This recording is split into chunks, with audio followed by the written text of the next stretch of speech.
israélien civil serait libéré selon cet accord qui aurait été finalisé entre Israël et le Hamas après des jours et des jours et des mois de négociations, 6 semaines de cessez-le-feu dans la bande de Gaza, le retrait de Tsahal de la bande de Gaza, des camions d'aide humanitaire et ce ratio 30 terroristes palestiniens libérés contre un civil israélien, 50 terroristes palestiniens libérés contre une femme soldat israélienne. Rachel Kahn, on espère ce soir, évidemment, on peut que espérer et prier que la parole soit tenue et que ces otages civils soient libérés enfin. En fait, c'est l'ensemble du peuple israélien qui est pris en otage. Imaginez-vous faire libérer 1000 terroristes en France, ce que ça donnerait en fait en tant que citoyen. Il n'y a pas simplement du soulagement et de la peur, il y a aussi beaucoup de colère. Le fait d'être piégé comme ça. Alors quand je pense que depuis le 7 octobre 2023, on ne cesse de nous bassiner une vie égale une vie, on voit bien qu'une vie n'est pas égale à une vie dans ce ratio-là. Alors il paraîtrait que sur les 33, ont été confirmés que 25 étaient véritablement en vie. Donc puisque en fait pour un mort, ils demandent à ce que 15 terroristes soient libérés pour un mort. Un mort. Puisque les Israéliens veulent les corps aussi, pour pouvoir faire le deuil.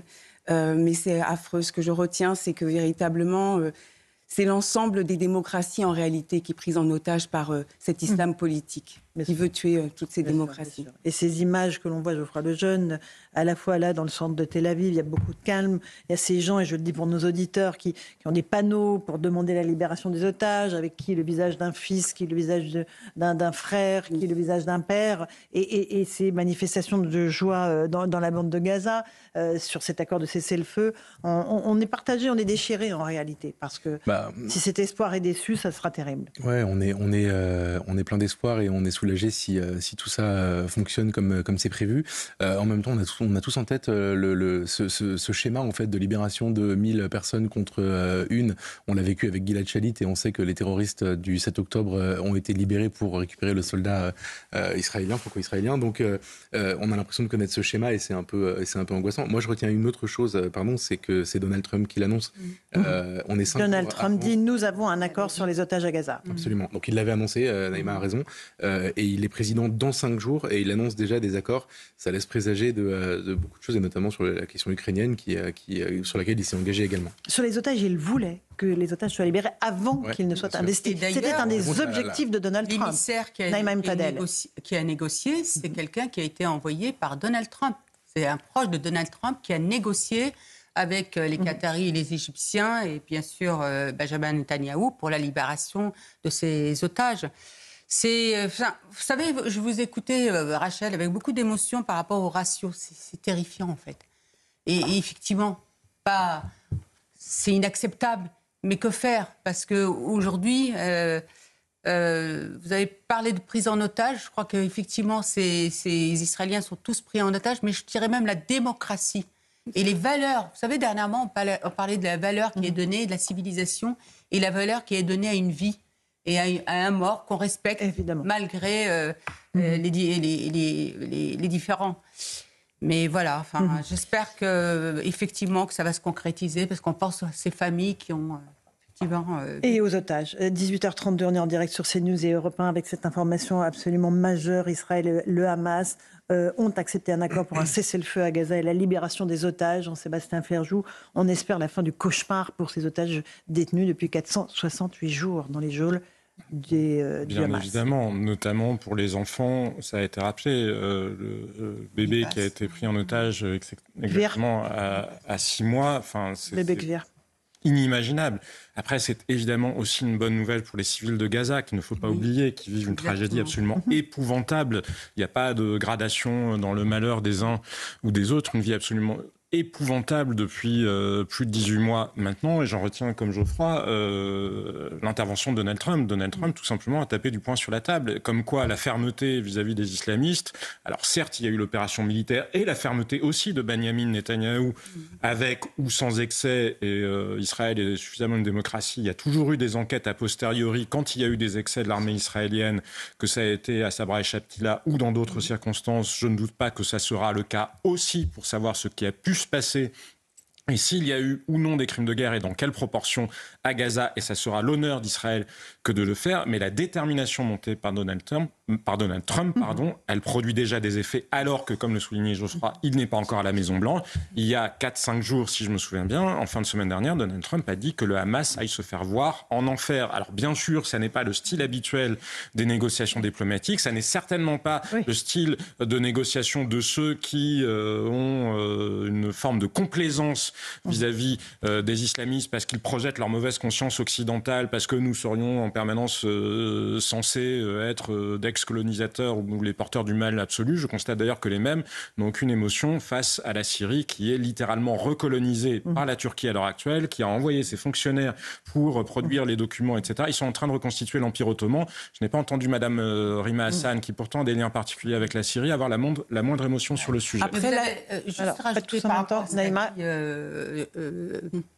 Jean-Sébastien, pardon, Donald, qui est très important, c'est que justement, il y a eu un communiqué aussi du Fatah, de l'autorité palestinienne, condamnant le Hamas, donc ça c'est important, condamnant et donc qui répondait aussi à Donald Trump. Donc on voit bien qu'aujourd'hui, l'arrivée de Donald Trump va permettre, je l'espère de tout cœur, qu'il y ait la paix et qu'enfin il y ait peut-être les prochains gros dossiers d'Iran. 18h35, on est en direct sur CNews et Europe 1, Rachel Kahn. L'éternelle question, c'est peut-on négocier avec des terroristes ?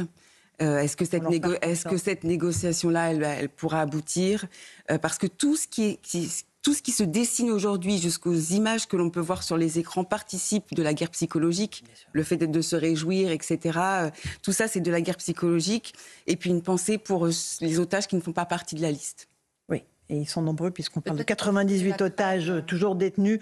Et là, on parle de 33 otages qui seraient libérés. Gauthier Lebret. Non, ce qui est fascinant, c'est Donald Trump. C'est-à-dire que c'est l'homme contre lequel, y compris la presse française, n'a pas de mots assez durs, une grande partie de notre classe politique. Il a une simple phrase en disant « Si les otages ne sont pas libérés avant le 20 janvier, avant le jour de mon investiture, j'envoie le Hamas en enfer. Les conséquences seront terribles pour le Hamas. » Et force est de constater, alors on ne sait pas, on ne saura sans doute jamais les coulisses de cet accord, à quel point la déclaration de Donald Trump a compté. Mais enfin, force est de constater qu'avant même d'être investi, donc c'est lundi prochain, il a déjà une première victoire. La libération d'une partie des otages et un accord. C'est assez remarquable pour être souligné. Donc la haine contre Donald Trump devrait peut-être un petit peu se tarir pour voir plutôt l'efficacité et les résultats qu'il commence à avoir avant même d'être revenu dans le bureau ovale. 18h37, on va continuer évidemment à évoquer cet accord qui a été conclu entre Israël et le Hamas pour un cessez-le-feu à Gaza et la libération d'otages. Tout ça s'est fait à Doha par l'intermédiaire du Premier ministre qatari avec des négociateurs du Hamas et séparément avec des négociateurs israéliens dans le bureau du Premier ministre qatari. Rachel Kahn, c'est l'aboutissement. Il y a eu des mois et des mois de négociations qui ont à chaque fois échoué parce qu'à chaque fois le Hamas ne tenait pas parole. Ne tenait pas ses engagements. Ou déclinait, ne voulait pas du tout participer au dialogue, aux négociations. Et effectivement, mais en revanche, en termes de communication, le Hamas laissait croire que c'était les autres membres autour de la table qui ne répondaient pas en fait à une volonté de dialogue. Donc effectivement, alors je rejoins ce que disait Gauthier sur le fait que Donald Trump s'est positionné une seule fois et a montré l'écrou pour le coup. Après, la problématique avec ces accords, et cette trêve, c'est la reconstitution des forces du Hamas, en fait. À chaque fois, c'est la même chose. Et avec ces sorties des terroristes, c'est ça que la population craint. Avec quand même un blocus physique de la bande de Gaza qui rendra le fait d'y faire parvenir des armes beaucoup plus compliqué. Le fait que la Syrie soit tombée, le fait que le Hezbollah soit tombé, fait que malgré tout, la capacité qu'avait l'Iran, notamment, à faire parvenir des armes au Hamas dans la bande de Gaza, sera très restreinte. Et je pense que les Égyptiens aussi, face à la détermination de la Maison-Blanche, les Égyptiens qui fermaient les yeux sur les trafics, qui fermaient les yeux, voire qui y participaient, ou en tout cas on sait qu'une partie des Égyptiens ou d'hommes d'affaires égyptiens se sont énormément enrichis sur les trafics via le fameux corridor de Philadelphie et les tunnels, exactement. Je ne pense pas qu'ils prendront le risque de jouer beaucoup parce qu'eux aussi ont des problèmes d'islamistes chez eux et vraisemblablement, au regard de la détermination que met Donald Trump, moi je pense que la prochaine question va, en tout cas dans la région, il y a la question, Geoffroy le disait, de l'Ukraine, mais c'est la question de l'Iran. La vraie question qui va se poser là, et celle de la capacité du régime iranien à se maintenir au pouvoir face à la détermination de Donald Trump. On va essayer de joindre Emmanuel Radzavi, qui connaît bien les réseaux iraniens, mais évidemment, c'est la question de l'affaiblissement de l'Iran aussi qui est au cœur de ce qui se passe aujourd'hui, Geoffroy Lejeune. En fait, on a déjà vu Trump au pouvoir pendant 4 ans, donc on sait un peu comment ça fonctionne. C'est quelqu'un qui fait des accords avec l'Arabie Saoudite, c'est quelqu'un qui discute avec Kim Jong-un, c'est quelqu'un qui en fait, a beaucoup de déroutés, mais qui n'a œuvré que dans le sens de la paix. Ça a d'ailleurs été rappelé pendant la campagne américaine. Dans le commentariat, Gauthier a raison de dire que la presse française s'est beaucoup acharnée sur lui, mais par exemple sur ce plateau, il pouvait arriver qu'on entende un peu plus de nuances. Et, dans le JD News. Et dans le JD News également. Ou sur Atlantico. Allez, on va tous s'envoyer des fleurs. Mais rappelons que c'est quelqu'un qui ne déclenche pas une guerre pendant son quinquennat, et c'est quelqu'un aussi qui, ça a été beaucoup rappelé, en 1997, écrit un livre, à l'époque il est homme d'affaires, et qui s'appelle L'art du deal, dans lequel il théorise en fait presque en art de gouvernement, en tout cas de son entreprise à l'époque et aujourd'hui de son pays, la négociation, et en disant que tout peut advenir d'une bonne négociation. Et aujourd'hui, on voit qu'en effet, cette manière de faire monter la pression, il y a beaucoup des codes de l'homme d'affaires qui a réussi dans son métier d'avant, dans sa manière de faire de la politique, mais force est de constater que ça fonctionne pour l'instant. Et cette fois-ci, contrairement à son premier mandat, qui avait été très brouillon quand même, parce que Donald Trump était arrivé en étant assez peu accompagné, il avait un peu piraté le Parti républicain en quelque sorte, et les républicains avaient été eux-mêmes pris de court. Là, vous savez, il y a des très grands think tanks aux États-Unis, mais des think tanks ne sont pas juste des lobbies, sont vraiment des machines à produire des analyses avec des gens de grande qualité. On n'en partage ou pas les orientations idéologiques. Cette fois-ci, Donald Trump est accompagné, et ça sera le cas au département d'État. Et ces lois sont déjà prêtes pour le premier jour, dès qu'il sera investi. Je pense profondément changer ce mandat-là par rapport à ce qu'il était. 18h41, on est en direct sur CNews et sur Europe 1. Des milliers de Palestiniens exultent de joie à travers la bande de Gaza à l'annonce d'une trêve. C'est ce que annoncent les journalistes de l'AFP qui sont présents sur place. Ils peuvent interpréter cela, Naïma M. Fadel, comme une victoire du Hamas ? Je ne sais pas. Sincèrement, je ne pense pas. Parce que je pense qu'ils ont assez souffert. Et ils ont souffert à cause du Hamas. Et je pense encore au communiqué du Fatah qui condamne aussi les exactions du Hamas.